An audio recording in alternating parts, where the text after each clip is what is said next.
आप सब लोगों को जय मसीह की। The theme of our worship this morning is we all must appear before the judgment seat of Christ. यानी परमेश्वर हम सबका न्याय करेगा और एक दिन हम सबको परमेश्वर की जजमेंट सीट के सामने खुदा के हजूर में अपीयर करना है। इसलिए हम अपने वेश को अच्छा रखें। आइए हम प्रार्थना करें।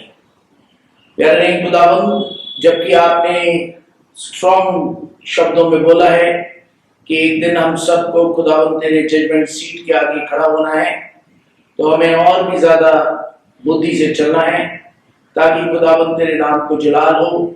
और खुदावंद जब हम तेरे जजमेंट सीट के सामने खड़े हों तो खुदावंद तेरे द्वारा बचा लिए जाएं और खुदावंद हमारी भी जिंदगी ऐसी हो कि हमारा रद्दा जो हमने रखा है वो तुझे पसंद आने वाला हो। इसलिए जो भी हमारी कमियां हैं उनको दूर करें और जो भी अच्छाइयां उसमें बढ़ें ताकि खुदावंद तेरी बरकत को पा सकें। यीशु मसीह के वसीले से मांगता हूँ, आमीन। ये समय होगा कि हम अपना पहला गाना गाएंगे।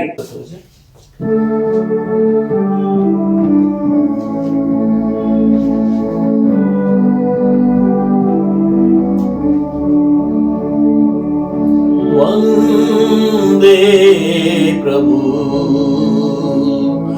वंदे मसीह, शत शत वंदना वंदे प्रभु। इस शुभ दिन हम अपने को चरणों में तेरे लाते हैं। इस शुभ दिन हम अपने को चरणों में तेरे लाते हैं। इस शुभ घड़ी दोहराते हैं तेरे ही मधुर वचन को। इस शुभ घड़ी दोहराते हैं तेरे ही मधुर वचन को। वंदे प्रभु वंदे मसीह, अर्पण करते हैं इस जीवन को वचनामृत दे शरणागत को। अर्पण करते हैं इस जीवन को वचनामृत दे शरणागत को। अपने में कर ले पूर्ण प्रभु, धन्य मसीह धन्य प्रभु। वंदे प्रभु वंदे मसीह, शत शत वंदना वंदे प्रभु। इस समय हमारे बीच में पढ़ी जाएगी इज़ीकियल नबी की पुस्तक, उसका 34वां अध्याय और उसकी 17 से 24 आयत। और मिस्टर शैलेंद्र दास इसके पढ़ने में हमारी अगुवाई करेंगे। पुराने नियम का पाठ यहेजकेल उसका 34वां अध्याय 17 से 24 पद तक। पुराने नियम का पाठ यहेजकेल 34वां अध्याय 17 से 24 पद तक, जहां इस प्रकार लिखा है, पर हे मेरे झुंड, तुझ से प्रभु यहोवा यूं कहता है, देखो मैं एक भेड़ और दूसरी भेड़ तथा मेढ़ों और बकरों के बीच न्याय करूंगा। क्या अच्छे चारागाह में चरना तुम्हारे लिए हल्की बात है कि तुम बचे हुए चारागाह को अपने पैरों से रौंद डालो? या झरने का स्वच्छ जल पीना हल्की बात है कि बचे हुए को अपने पैरों से गंदला करो? क्या मेरी भेड़ों को तुम्हारे पैरों के रौंदे हुओं को चरना और तुम्हारे पैरों से गंदले किए हुओं को पीना पड़ेगा? इसलिए प्रभु यहोवा उनसे यूं कहता है, देखो मैं हाँ, मैं ही मोटी और दुबली भेड़ों के बीच न्याय करूंगा, क्योंकि तुम बाजू और कंधे से धक्का देते और अपने सींगों से सब दुर्बलों को तब तक ढकेलते हो जब तक तुमने उन्हें तितर-बितर ना कर दिया हो। इसलिए मैं अपने रेवड़ को छुड़ाऊंगा और वे फिर शिकार ना बनेंगी, और मैं भेड़-भेड़ के बीच न्याय करूंगा। फिर मैं उन पर सब चरवाहे अर्थात अपने दास दाऊद को नियुक्त करूंगा, जो उन्हें चराएगा। वह स्वयं उन्हें चराएगा और उनका चरवाहा होगा, और मैं यहोवा उनका परमेश्वर ठहरूंगा, और मेरा दास दाऊद उनमें प्रधान होगा। मुझ यहोवा ही ने यह कहा है। यह परमेश्वर का वचन है। परमेश्वर का धन्यवाद हो। इस समय हमारे बीच में पढ़ी जाएगी Psalm 19 verse 7 to 12. Psalms chapter 19, verse 7 to 12. The law of the Lord. The law of the Lord is perfect. It gives new strength. The commands of the Lord are trustworthy, giving wisdom to those who lack it. The laws of the Lord are right, and those who obey them are happy. The commands of the Lord are just and give understanding to the mind. Reverence for the Lord is good. It will continue forever. The judgments of the Lord are just. They are always fair. They are more desirable than the finest gold. They are sweeter than the purest honey. They give knowledge to me, your servant. I am rewarded for obeying them. No one can see his own errors. Deliver me, Lord, from hidden faults. This is the word of the Lord. Thanks be to God. इस समय हमारे बीच में पढ़ी जाएगी पहला John उसका 3रा अध्याय उसकी 16 से 21 आयत। यूहन्ना की पहली पत्री उसका अध्याय 3 उसकी 16 से 21 आयत तक। हमने प्रेम इससे जाना कि उसने हमारे लिए अपने प्राण दे दिए, और हमें भी भाइयों के लिए प्राण देना चाहिए। पर जिस किसी के पास संसार की संपत्ति हो और वह अपने भाई को कंगाल देखकर उस पर तरस खाना ना चाहे, तो उसमें परमेश्वर का प्रेम कैसे बना रह सकता है। हे बालकों, हम वचन और जीभ से नहीं, पर काम और सत्य के द्वारा भी प्रेम करें, परमेश्वर के सम्मुख हियाव। इसी से हम जानेंगे कि हम सत्य के हैं, और जिस बात में हमारा मन हमें दोष देगा, उसके विषय में हम उसके सामने अपने अपने मन को ढांढस दे सकेंगे, क्योंकि परमेश्वर हमारे मन से बड़ा है और सब कुछ जानता है। हे प्रियो, यदि हमारा मन हमें दोष न दे, तो हमें परमेश्वर के सामने हियाव होता है। यह परमेश्वर का वचन। The Holy Gospel is found in the Gospel according to St. Matthew, chapter 25, verse 31 to 46, and Mr. Cyril Peter James will lead us in the reading of the text. मत्ती की इंजील उसका 25वां अध्याय उसकी 31 से और 46वीं आयत तक। जब मनुष्य का पुत्र अपनी महिमा में आएगा और सब स्वर्गदूत उसके साथ आएंगे, तो वह अपनी महिमा के सिंहासन पर विराजमान होगा, और सब जातियां उसके सामने इकट्ठा की जाएंगी। और जैसे चरवाहा भेड़ों को बकरियों से अलग कर देता है, वैसे ही वह उन्हें एक दूसरे से अलग करेगा। वह भेड़ों को अपनी दाहिनी ओर और बकरियों को बाईं ओर करेगा।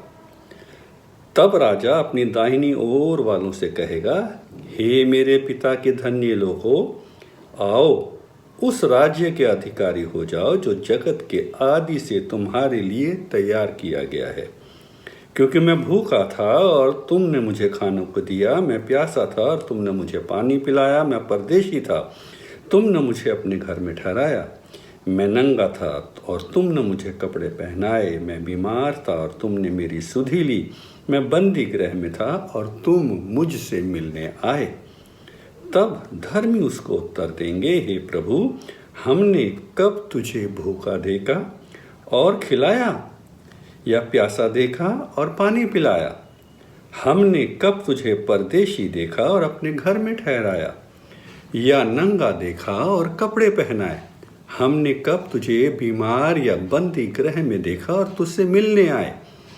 तब राजा उन्हें उत्तर देगा, मैं तुमसे सच कहता हूँ कि तुमने जो मेरे इन छोटे से छोटे भाइयों में से किसी एक के साथ किया, वो मेरे ही साथ किया।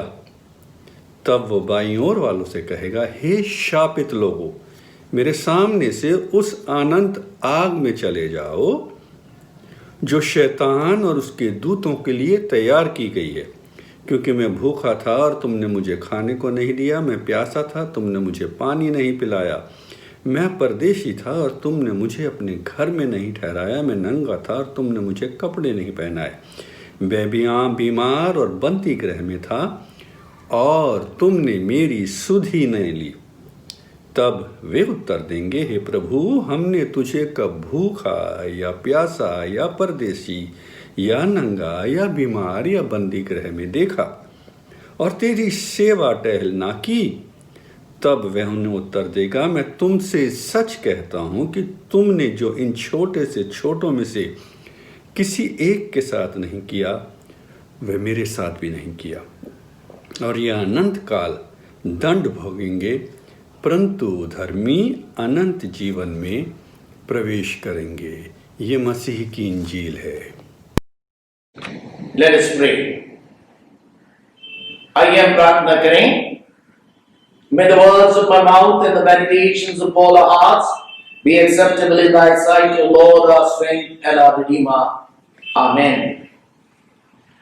यीशु ने कहा, जब जजमेंट का दिन आएगा, उस समय तुम सब परम प्रधान ईश्वर के सामने खड़े होगे, और जब तुम परम प्रधान ईश्वर के सामने खड़े होगे तो वो लोगों को देखते ही दो हिस्सों में बांट देगा, अच्छे लोग और बुरे लोग। और फिर वो बुरे लोगों को कहेगा कि मैं भूखा था, तुमने मुझे रोटी नहीं दी, मैं प्यासा था, तुमने मुझे पानी नहीं पिलाया, मैं बंदी गृह में था, तुम मुझसे मिलने नहीं आए, मैं जरूरत में था और तुमने मेरी सुधि नहीं ली। और वो लोग कहेंगे, आए प्रभु, कब हमने तुझे जरूरत में देखा, कब हमने तुझे अंधा या भूखा, प्यासा और लंगड़ा और नीड में देखा और हमने तेरी सुधि ना ली। और तब मैं उनसे कह दूंगा, जो तुमने छोटे से छोटों के साथ नहीं किया, वो तुमने मेरे साथ भी नहीं किया। यानी व्हाट इज गॉड टेलिंग? हम देखते हैं एक स्टोरी है जिसके अंदर यीशु ने एक पैराबल सुनाया कि एक गरीब आदमी था और एक अमीर आदमी था। अमीर आदमी के घर के आगे एक लाजर नाम का गरीब आदमी पड़ा रहता था, और उसको जो खाना बच जाता था, उसकी टेबल से जो चूर चार बच जाती थी, वो उसको डाल देते थे और उससे लाजर अपना पेट भरता था। और फिर क्या हुआ कि लाजर के घाव पाप भी थे, तो कुत्ते उसके घाव को आके चाटते थे, और फाइनली वो गरीब आदमी मर गया। और फिर कोई जिक्र नहीं पाया जाता कि उसका कोई क्रियाक्रम हुआ या नहीं हुआ।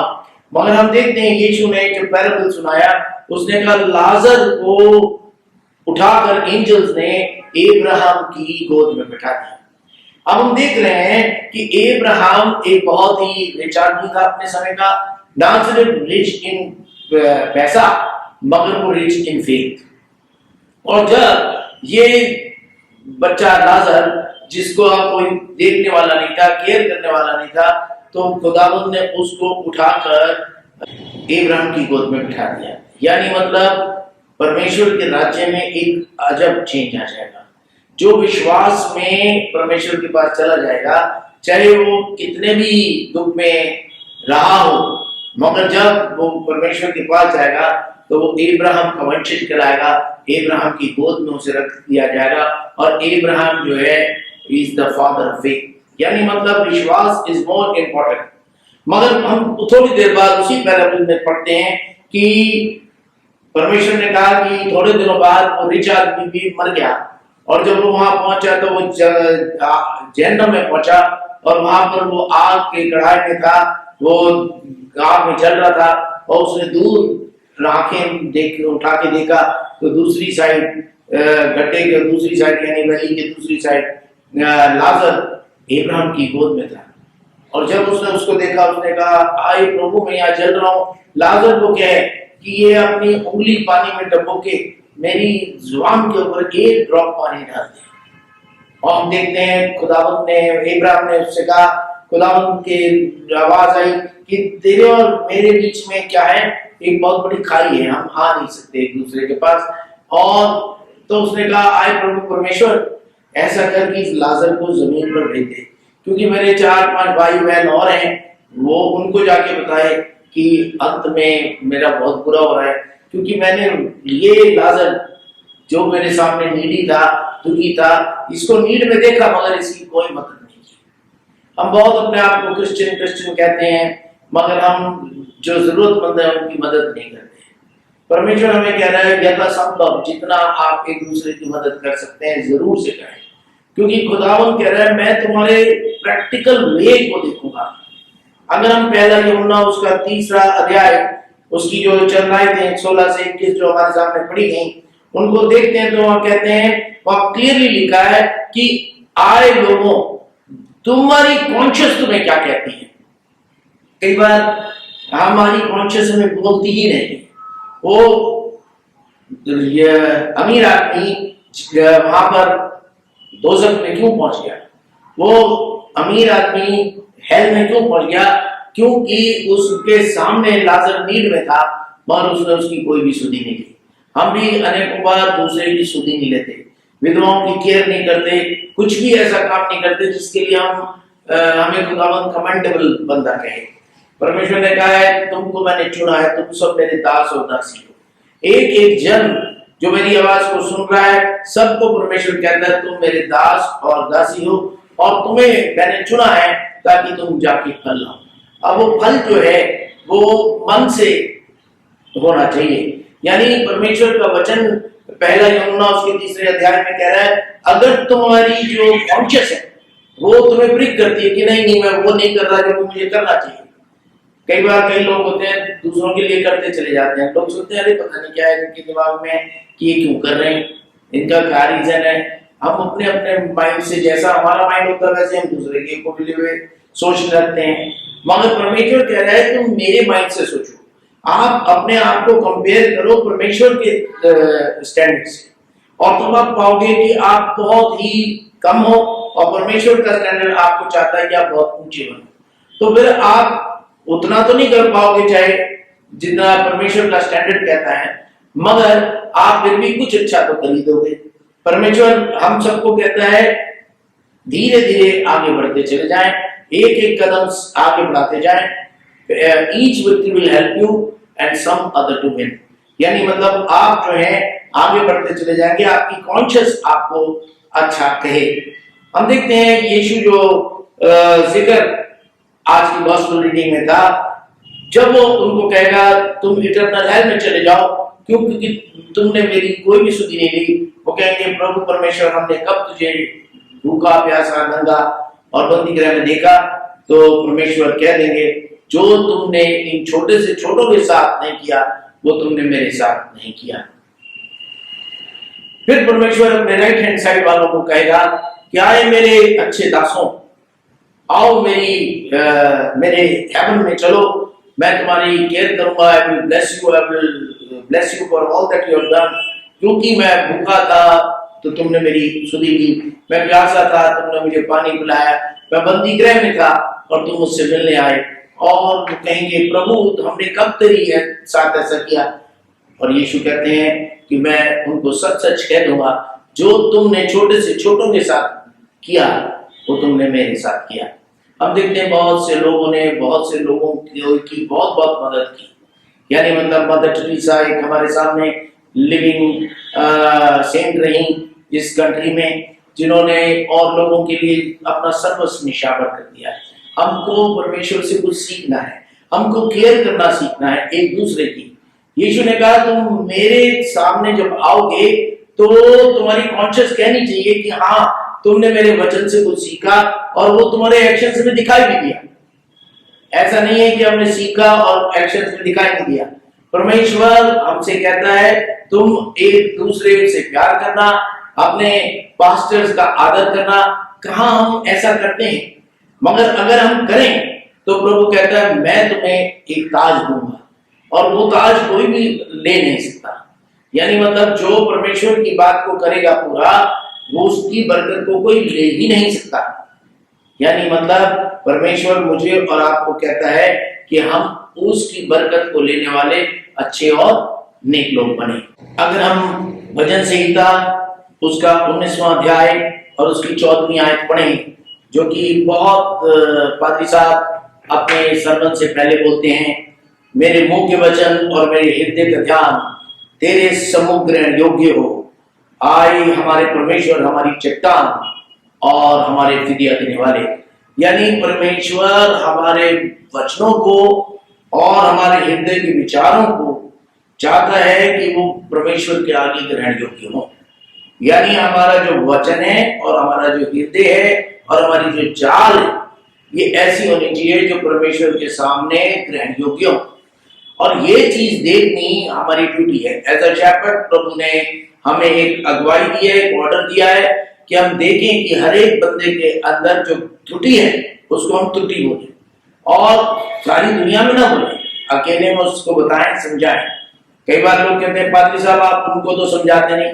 पादरी कोई भी पास्टर होता है वो अपनी भीड़ों में जिसकी जो गलती होती है उसको अकेले में समझाता, सारी दुनिया के सामने किसी को बेइज्जत नहीं करता। इसलिए उसकी जो मिनिस्ट्री है वो दिखती नहीं है, क्योंकि वो सामने ऊपर सबके सामने नहीं डांट रहा है, मगर वो अंदर से उसको ठीक कर रहा है।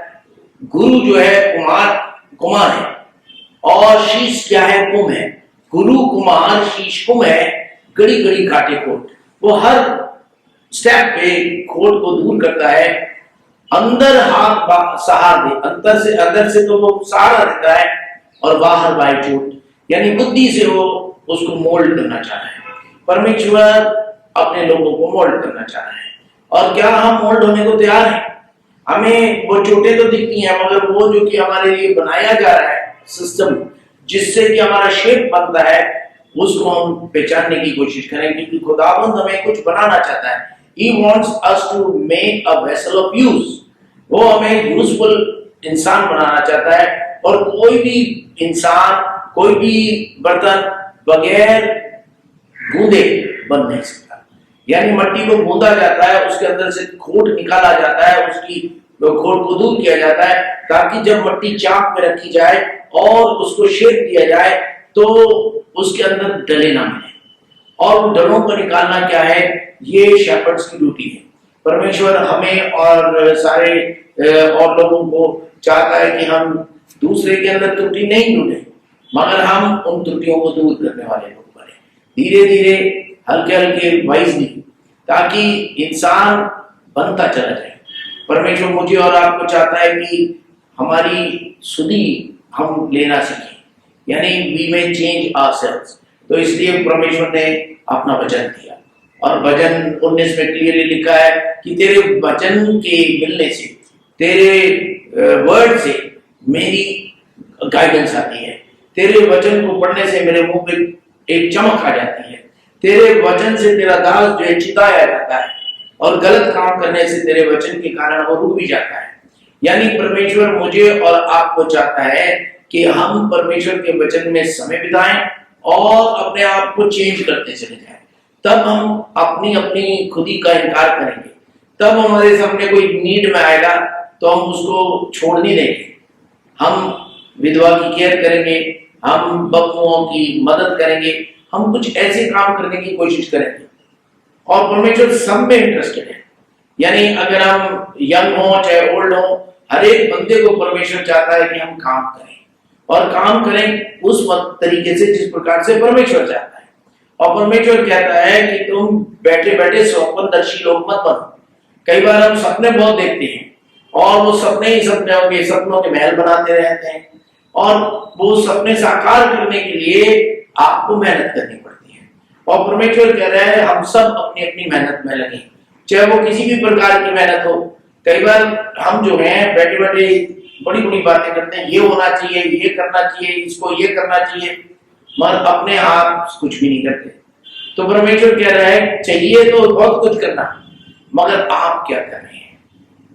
बहुत ही सटीक बात यीशु कह रहे हैं कि जब तक तुम प्रैक्टिकली वो नहीं कर रहे जो कि मैं चाह रहा हूं, इसका मतलब उस फल को लाने के लिए, क्योंकि God is interested in fruit, तो उस फल को लाने के लिए हमको अपने आप को परमेश्वर के वचन के मुताबिक ढालना पड़ेगा।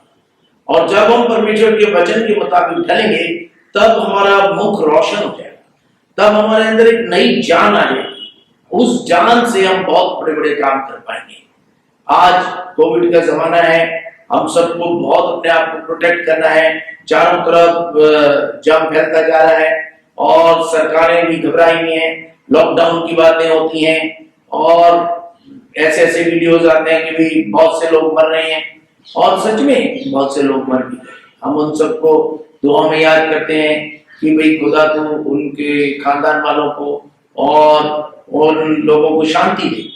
मगर हम देखते हैं आजकल कोविड के चलते सारे लोग जो हैं अपने अपने घरों पर रुके हुए हैं, और अक्लमंदी भी है, क्योंकि परमेश्वर का वचन कहता है कि तुम जब परमेश्वर का गुस्सा आया हुआ हो तो तुम शांत रहना, तुम घर के अंदर रहना।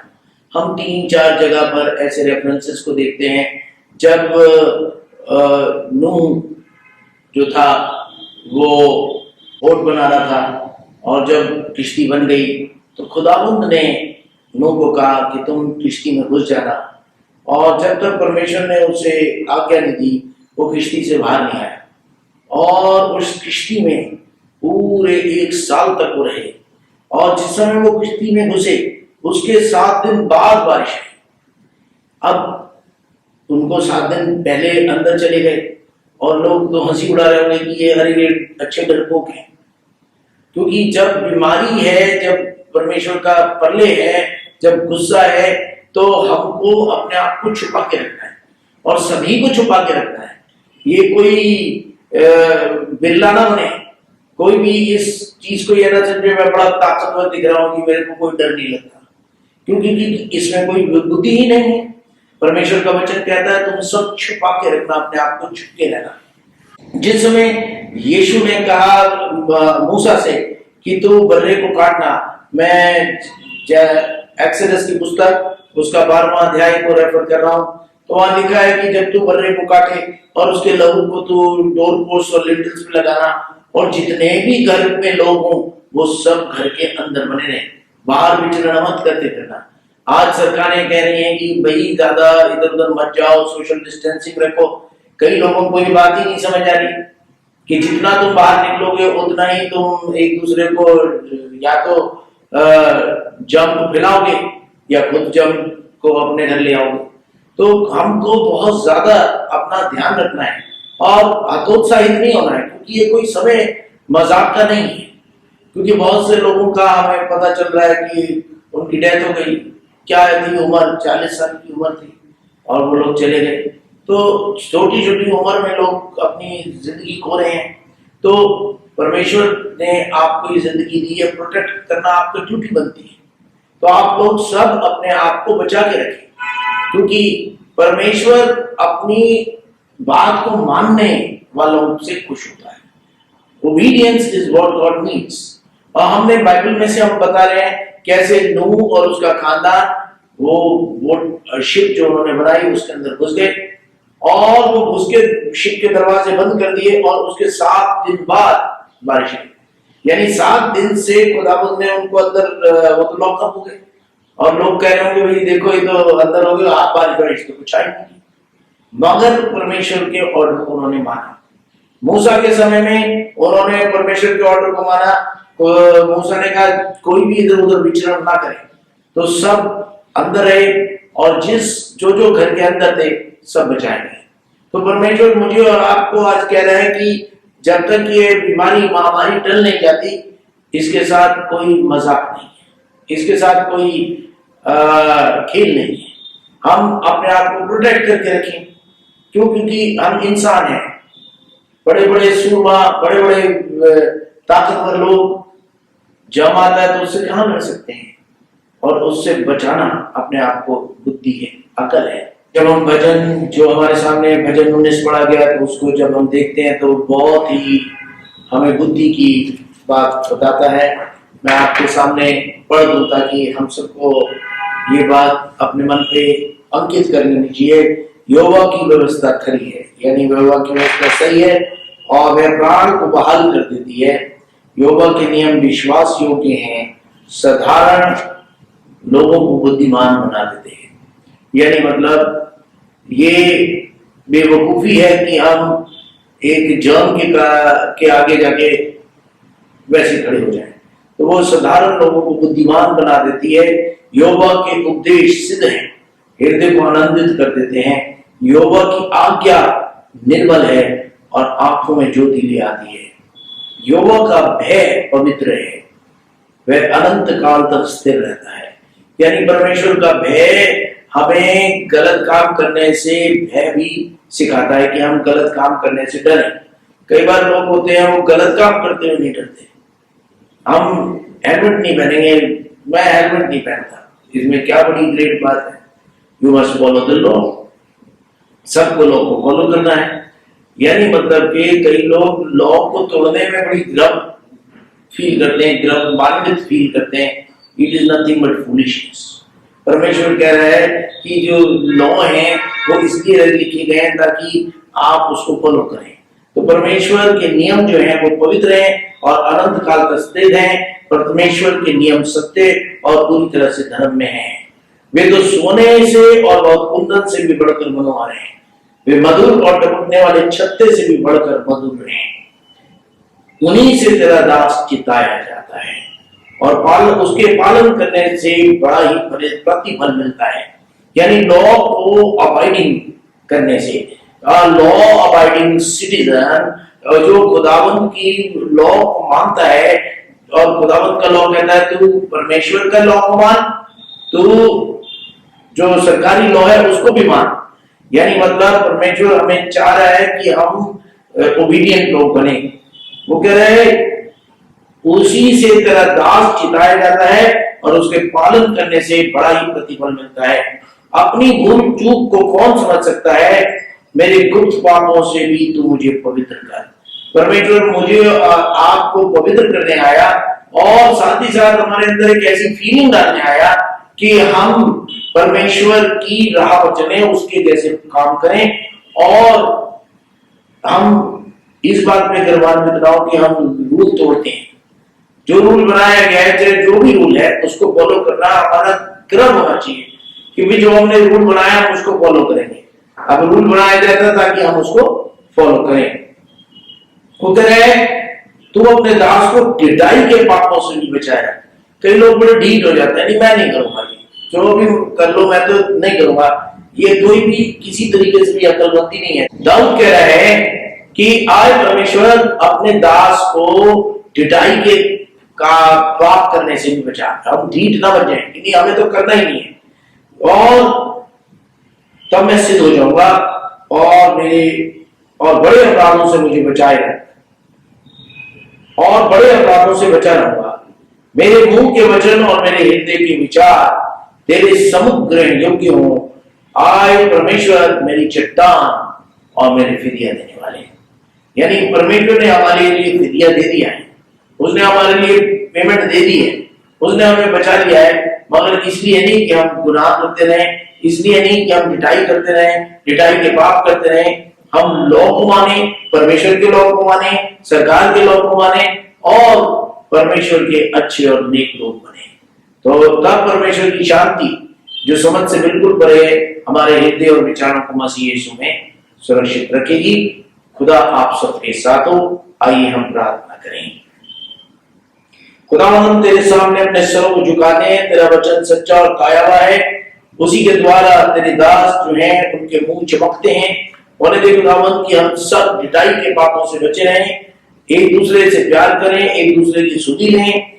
खुदावंद तेरा वचन क्लियरली कहता है कि अगर तुम अपने भाई को नीड में देखो और फिर भी उसकी नीड को पूरा ना करो जबकि तुम्हारे पास ढेरों पैसा हो, तो ये कोई अच्छी बात नहीं है। इससे परमेश्वर खुश नहीं होता। हम एक दूसरे की मदद करें, एक दूसरे को गलत राह पे जाने से रोकें, एक दूसरे को खुदावंद हम्बलनेस के पथ पे लेके चलें और तेरी राह पर हम चलकर तेरी बरकतों को पाने वाले अच्छे और नेक लोग बने। यीशु मसीह के वसीले से मांगते हैं, Amen.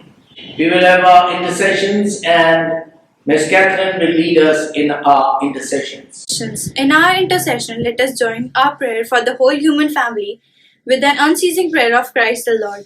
Heavenly Father, we pray for justice and peace in the whole world and for fullness of life for everyone.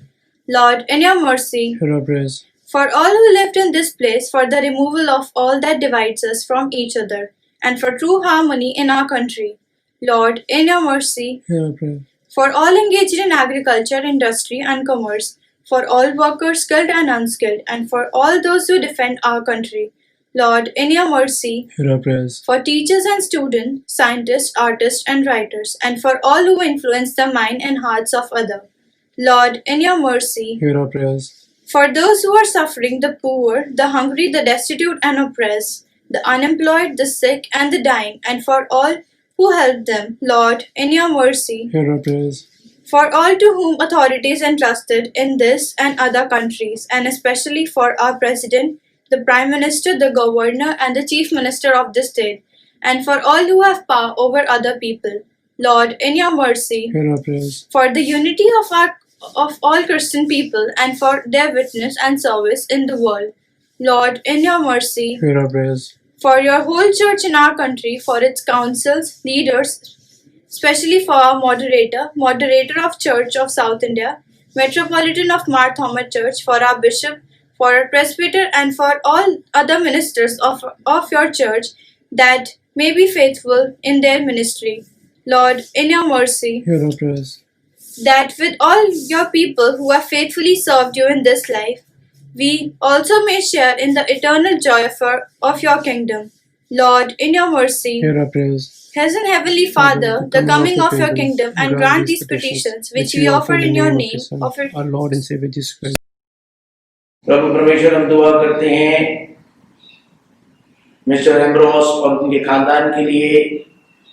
प्रभु परमेश्वर, जिन्होंने अपना बेटा इस दुखद घड़ी में खो दिया है, आप उनको अपनी शांति दें और उस बेटे की रूह को भी अपनी शांति दें। यीशु के नाम से मांगते हैं, आमीन। 21 जून 2020 को एक हमारी पास्टरेट कमेटी की मीटिंग हुई थी और उसमें हमने डिसाइड किया कि आप लोग अपने चंदे, अपने सब्सक्रिप्शंस, अपने सेल्फ डिनायल्स और जो भी डोनेशंस आप चर्च को देना चाहते हैं, चर्च के अकाउंट नंबर आपकी स्क्रीन पे है, आप उस पर ट्रांसफर कर सकते हैं। अगर आपको ऑनलाइन ट्रांसफर करने में मुश्किल होती है तो आप क्रॉस चेक बना के मिस्टर सलीम को, जो कि चर्च में होते हैं, मिलते हैं, आप उनको दे सकते हैं। प्लीज हमें भी सूचित कर दें कि आपने जो जो डोनेशंस वगैरह दिए हैं, ताकि आपको उसकी रसीद दी जा सके। और अगर आप सेल्फ डिनायल ऑफरिंग दे रहे हैं तो and you don't want a receipt for it, then it is all right. आजकल हम सब परमेश्वर के वचन में बहुत बढ़ रहे हैं। एक ऑनलाइन जूम मीटिंग हमारी होती है और हर एक वेडनेसडे को 7 बजे होती है। वैसे तो हमारी ऑनलाइन जूम मीटिंग्स फैमिलीज के साथ रोज ही होती है। कोई कोई फैमिली के साथ टाई अप हो जाता है और जिस भी फैमिली को जरूरत होती है वो फोन कर लेता है। आप लोगों से भी मैं यही गुजारिश करूंगा, अगर आपको प्रेयर मीटिंग की जरूरत है तो पहले तो पादरी लोग घर मिलने आते थे, मगर अब क्योंकि कोविड के चलते एक दूसरे का जाना इम्पॉसिबल ही सा है, तो हम कोशिश करें कि जूम मीटिंग पे हम कांटेक्ट कर लें। तो या तो जूम मीटिंग पे या व्हाट्सएप कॉल पे या जैसे भी आपको इजी लगता है, आप पास्टर के साथ कोऑर्डिनेट कर सकते हैं, ताकि आपके घर में जैसी हमारी रेगुलर प्रार्थना सभा होती थी वैसे ही आप प्रार्थना सभा जूम पे कर सकते हैं। तो आप लोग please get in touch with your pastor, और रेगुलर हमारी जूम मीटिंग्स चल रही हैं। और एक कॉर्पोरेट जूम मीटिंग जो है वो वेडनेसडे को होती है, वो 7 बजे होती है। आजकल हम हिब्रूज की किताब पढ़ रहे हैं, बहुत सारे लोग उसमें ज्वाइन करते हैं। आप लोगों से भी गुजारिश है कि प्लीज प्रभु के वचन के लिए समय निकालें और उस जूम मीटिंग में जरूर से ज्वाइन करें। वो सिर्फ 40 मिनट की होती है। 40 मिनट से ज्यादा हम करते ही नहीं है। हम चाहते ही नहीं कि वो 40 मिनट से ज्यादा की जाए, क्योंकि सब लोग बिजी हैं। तो हम 40 मिनट के अंदर अंदर उस जूम मीटिंग को खत्म कर देते हैं। तो आप लोगों से गुजारिश है कि आप भी प्रभु के वचन को खूब अच्छी तरह से पढ़ें। आजकल हिब्रूज की किताब हम पढ़ रहे हैं, तो please join for that Zoom meeting every Wednesday at 7 o'clock। ये समय होगा कि हम अपना दूसरा गाना गाएंगे।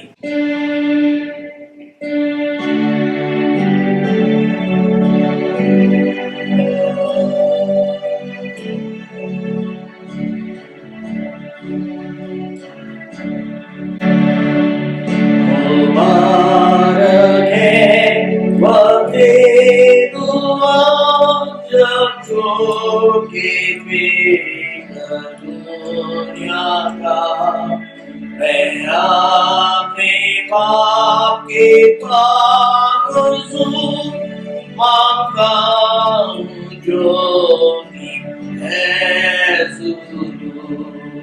दुआ से दो कदम किया तस्कीर है बाकी मेरी जान, आज़माइश में मैं जीता हूँ जब जाकर दुआ मांगता हूँ। आज़माइश में मैं जीता हूँ जब जाकर दुआ मांगता हूँ। मुबारक है वक्त दुआ जब अपने बाप के वादे का यकीन कर पाता हूँ करार और बरकत का उम्मीदवार। मेरे दीदार के तारे वो यीशु मैं ढूंढता हूँ उसको, और अपनी फिक्रें सरासर डालूं दुआ में उसी पर कि अपनी फिक्रें सरासर डालूं दुआ में उसी पर। मुबारक है वक्त दुआ तस्कीन मैं उससे मांगूंगा जब तक रहूं यकीन इस बात और करूं दूरी से दीदार। फिर खाक से उठकर मैं आसमान में दाखिल होऊंगा, उस वक्त पुकार के कहूंगा आए अलविदा भक्ति दुआ। उस वक्त पुकार के कहूंगा है अलविदा भक्ति दुआ। इस समय मैं गुजारिश करूंगा मिस्टर रॉयडल साइमन से कि वो चंदे के लिए दुआ करें और उन सब लोगों के लिए दुआ करें जो किसी प्रकार के दुख में है, डिप्रेशन में है, और खुदावंद हम सबको अपनी शांति दे। आइए हम प्रार्थना करें। Almighty God, our refuge and our strength in times of trouble, through thy beloved Son, our Savior Jesus Christ, we approach thy footstool to give thanks unto thee, Lord, for the life that thou hast given us. We pray, Lord, as thou carry us through this journey of life, to be our refuge, to be our strength, to carry us in times of trouble through this pandemic, where we fear. We look up to the heavens and glorify thy holy name. Lord, hear our prayer as thou heal this land. And we specially pray for Indrias.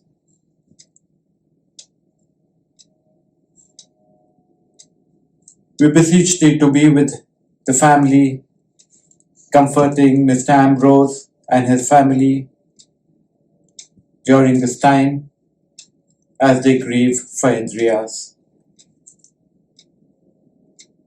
We beseech thee to be with those who are facing trouble at home,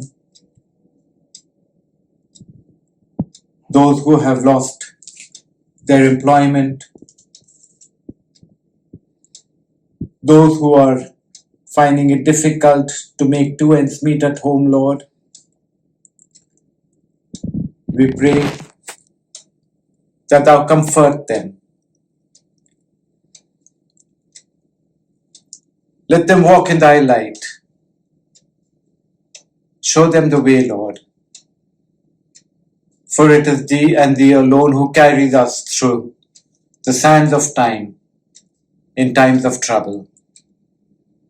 Lord, we beseech thee, hear our prayer.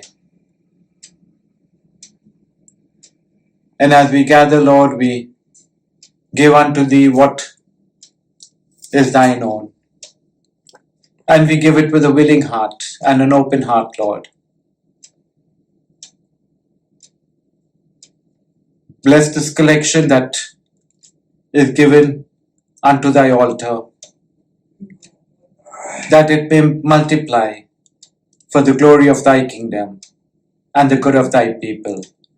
Through thy beloved Son, our Savior, Jesus Christ, hear our prayer. Amen. As our Savior Christ has taught us, so we pray. Our Father in heaven, hallowed be thy name. Thy kingdom come, thy will be done on earth as in heaven. Give us this day our daily bread. Forgive us our sins, as we forgive those who sin against us. Do not bring us to the time of trial, but deliver us from evil. For the kingdom, the power, and the glory are yours, now and forever. Amen. And now, in the grace of our Lord Jesus Christ, and the love of God, and the fellowship of the Holy Spirit be with us and all our loved ones this day and forevermore.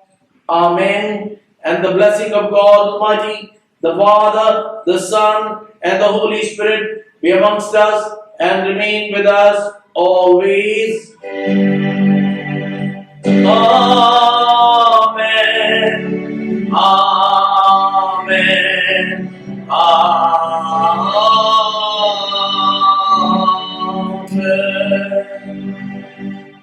Go in peace to love and serve the Lord. In the name of Christ.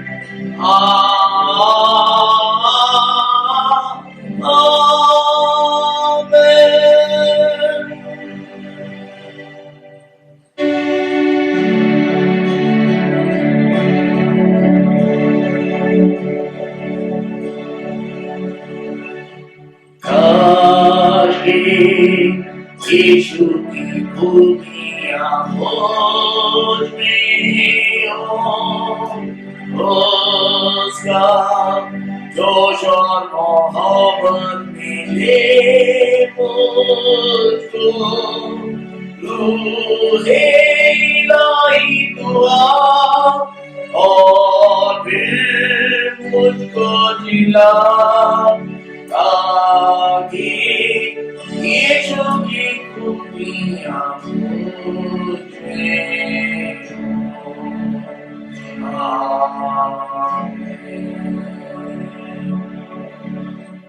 आप सब लोगों को जय मसीह की।